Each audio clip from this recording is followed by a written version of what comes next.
Shalom, Bapak Ibu dan Saudaraku yang kekasih di dalam Tuhan Yesus Kristus yang saat ini sedang beribadah di rumah. Kita percaya bahwa kasih setia Tuhan yang menolong memberkati kita. Kita akan bersama-sama merenungkan kebenaran firman Tuhan. Kita percaya kasih Tuhan yang luar biasa. Oleh karena kuasa darah Yesus yang memberikan kita kekuatan dan kesanggupan. Mari kita akan membaca firman Tuhan. Di dalam kitab Kejadian pasal 3 ayat 15 firman Tuhan katakan, "Aku akan mengadakan permusuhan antara engkau dan perempuan ini, antara keturunanmu dan keturunannya. Keturunannya akan meremukkan kepalamu dan engkau akan meremukkan tumitnya." Konteks ayat ini juga sama disambung di dalam Matius pasal 1 ayat 18. Kelahiran Yesus Kristus adalah seperti berikut. Pada waktu Maria ibunya bertunangan dengan Yusuf, ternyata ia mengandung dari Roh Kudus sebelum mereka hidup sebagai suami istri. Dari ayat-ayat ini kita melihat bahwa Tuhan Yesus Kristus yang adalah anak dari keturunan Maria secara fisik. Tetapi kita melihat ada satu kuasa yang luar biasa yang dinyatakan tentang darah Yesus. Darah Yesus yang kudus. Mengapa hal ini menunjukkan seperti itu? Mari kita lihat salah satu bukti nyata.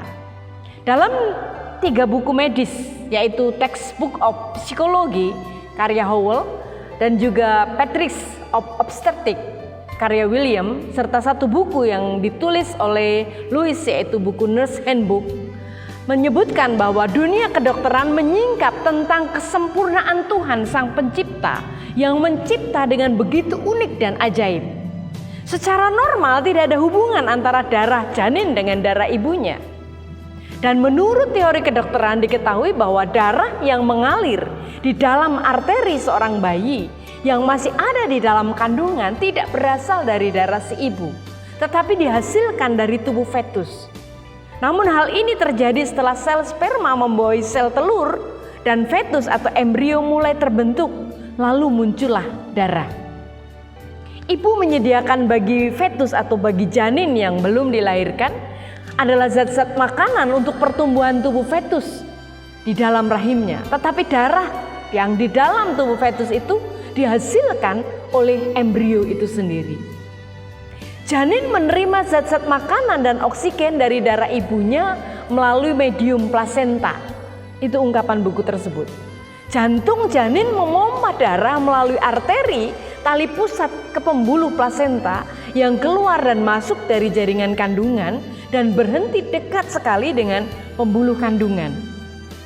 Ini mengakibatkan difusi melalui dinding-dindingnya dari sampah-sampah hasil produksi dalam tubuh janin ke ibunya dan zat-zat makanan dan oksigen dari ibunya ke janin tersebut. Seperti yang telah dikatakan dalam buku ini, pertukaran ini diakibatkan oleh proses osmosis. Jadi tidak ada percampuran secara langsung dari kedua aliran darah ini. Dengan kata lain, tidak ada darah si ibu yang mengalir ke dalam tubuh si janin, begitu pula sebaliknya.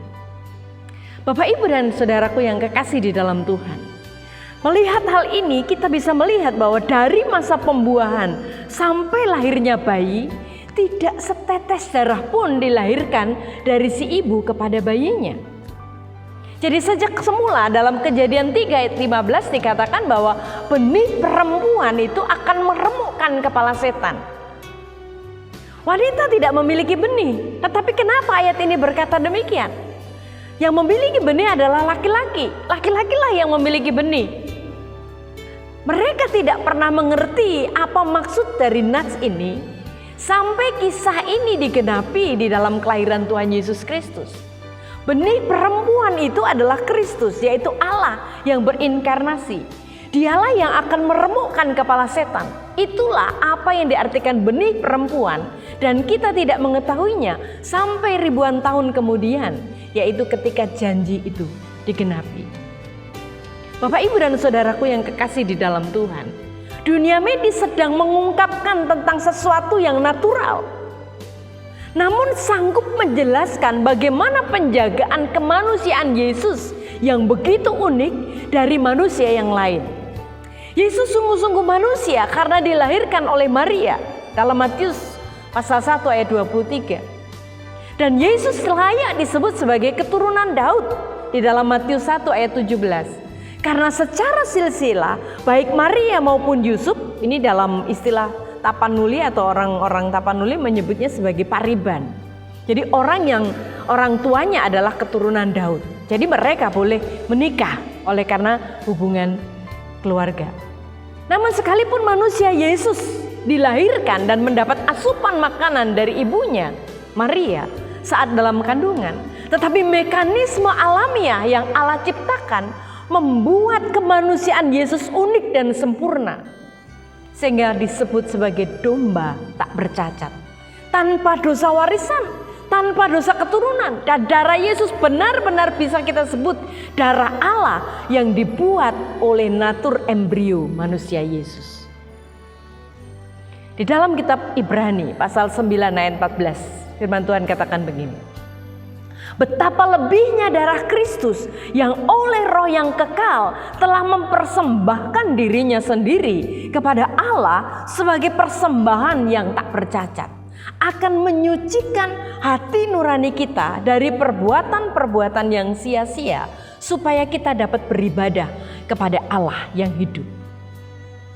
Bapak, Ibu, dan saudaraku yang kekasih di dalam Tuhan, darah dari manusia yang kudus ini bisa disebut kudus karena berasal dari manusia kudus, dan juga karena murni tak tercampurkan.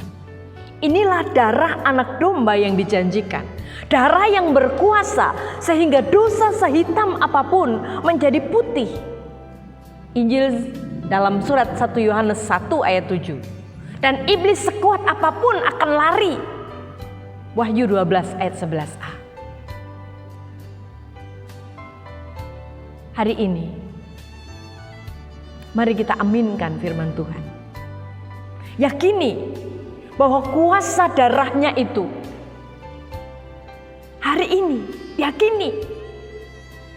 Mungkin besok sudah terlambat, tetapi hari ini, detik ini tersedia kesempatan untuk darahnya yang kudus menyucikan saudara dan saya.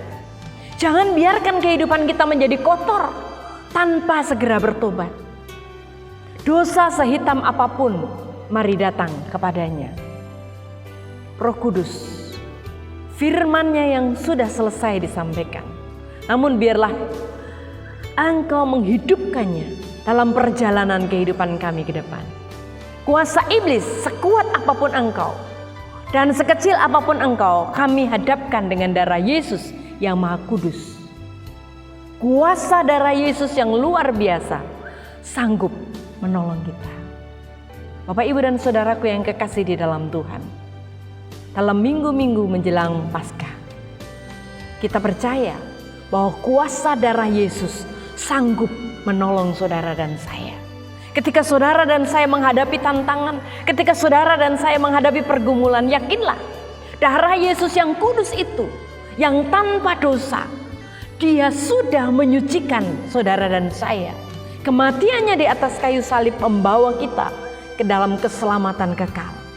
Hari ini saya mau katakan, mari datang kepada Dia. Jangan tunda esok, mungkin terlambat. Kesempatan bagi kita adalah hari ini. Hari ini datang kepada Tuhan, bahwa seluruh pergumulan hidup saudara, bahwa seluruh pergumulan hidup kita kepada Tuhan. Serahkan segala pergumulan kita, tinggalkan masa lalu kita, dan datang mohon pengampunan yang daripada Tuhan Yesus Kristus. Tuhan, Dia akan sanggup menyucikan saudara, mengampuni saudara, dan menyelamatkan saudara. Keselamatan di dalam Tuhan Yesus Kristus adalah keselamatan kekal. Biarlah firman Tuhan hari ini menguatkan saudara untuk kita terus percaya dan yakin bahwa Tuhan Yesus Kristus adalah domba Allah yang kudus. Darahnya menyucikan saudara dan saya. Amin. Mari kita akan berdoa bersama-sama. Kita meyakini kuasa darah Yesus lakukan yang terbaik bagi kita. Tuhan Yesus, kami percaya firman-Mu sudah selesai hamba-Mu sampaikan. Tapi kami percaya Roh Kudus yang tinggal di dalam hati kami akan menolong kami untuk kami boleh sungguh-sungguh meyakini dan kami mengalami pembaruan hari lepas hari di dalam Engkau. Kalau hari ini Tuhan, kami sedang menghadapi permasalahan, kami sedang menghadapi pergumulan, bahkan kami sedang hidup di dalam pergumulan dosa. Kami datang kepadamu Tuhan, kami mau menyerahkan hidup kami, dan kami percaya ketika kami mengakui di dalam Engkau, Tuhan mengampuni kami. Karena kuasa darah-Mu yang kudus itu menyucikan kami. Terpujilah Engkau Tuhan, hari ini kekal selama-lamanya. Kuasa-Mu tidak pernah berubah, dulu, sekarang, sampai selama-lamanya. Di dalam nama Tuhan Yesus kami percaya Tuhan menyucikan kami. Haleluya. Amin.